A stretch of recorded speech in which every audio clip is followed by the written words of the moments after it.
আসসালামু আলাইকুম রহমতুল্লাহ। সম্মানিত দর্শক শ্রোতা, একটা গুরুত্বপূর্ণ বিষয় আপনাদেরকে শেয়ার করি। অল্প সময় নিব, সবাই একটু ধৈর্য সহকারে শুনুন। নাহমাদুহু ওয়া নুসাল্লি আলা রাসূলিহিল কারীম, আম্মা বাদ। আউযু বিল্লাহি মিনাশ শাইতানির রাজিম, বিসমিল্লাহির রহমানির রহিম। প্রিয় বন্ধুরা, আমরা জানি নামাজের বাইরে 7 ফরজ এবং নামাজের ভিতরে 6 ফরজ। এর মধ্যে একটি গুরুত্বপূর্ণ ফরজ হচ্ছে ক্যাবলামুখী হওয়া। আসলে নামাজের বাইরে এবং ভিতরে যে ফরজগুলো আছে এগুলা ঠিকমতো সঠিকভাবে আদায় করতে হবে আমাদের সবাইকে। তা আমরা অনেকে চিন্তা করি যে আসলে আমাদের ইবাদতবন্দি কবুল হয় না কেন। আমরা যদি সঠিকভাবে নিখুঁতভাবে ইবাদতবন্দি করতে না পারি তাহলে ইবাদতবন্দি কবুল হবে কিভাবে?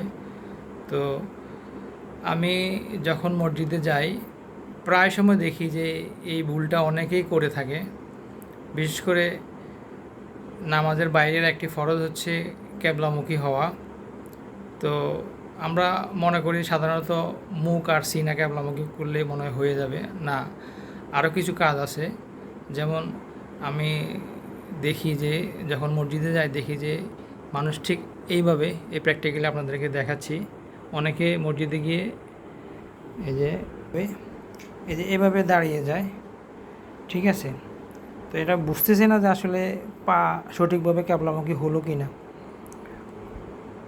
আপনি একটু লক্ষ্য করে দেখুন আপনারা যে পা যদি আমি এভাবে পা রাখি, আমার এই পাটা হিসাব করতে গেলে এই আস্তে আস্তে এটা দক্ষিণ দিকে চলে যাচ্ছে, ক্যাবলামুখী হয় নাই।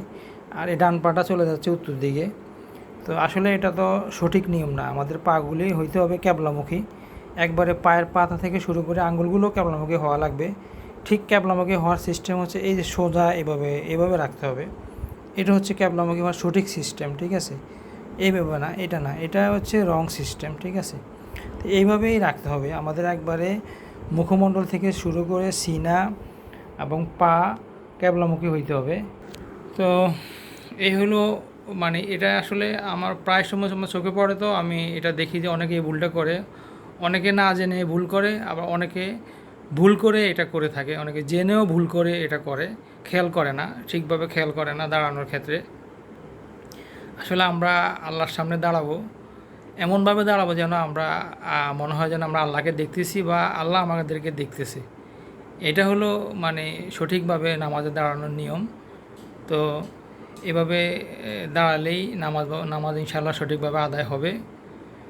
তো প্রিয় বন্ধুরা, ভিডিওটি বেশি বেশি শেয়ার করে দিবেন, যাতে করে যারা জানে না উপকৃত হবে, সঠিকভাবে একটা নিয়ম জানবে, আপনারাও সওয়াবের অংশীদার হবেন ইনশাআল্লাহ। ওমা তৌফিক ইল্লা বিল্লাহ। আসসালামু আলাইকুম রহমতুল্লাহ।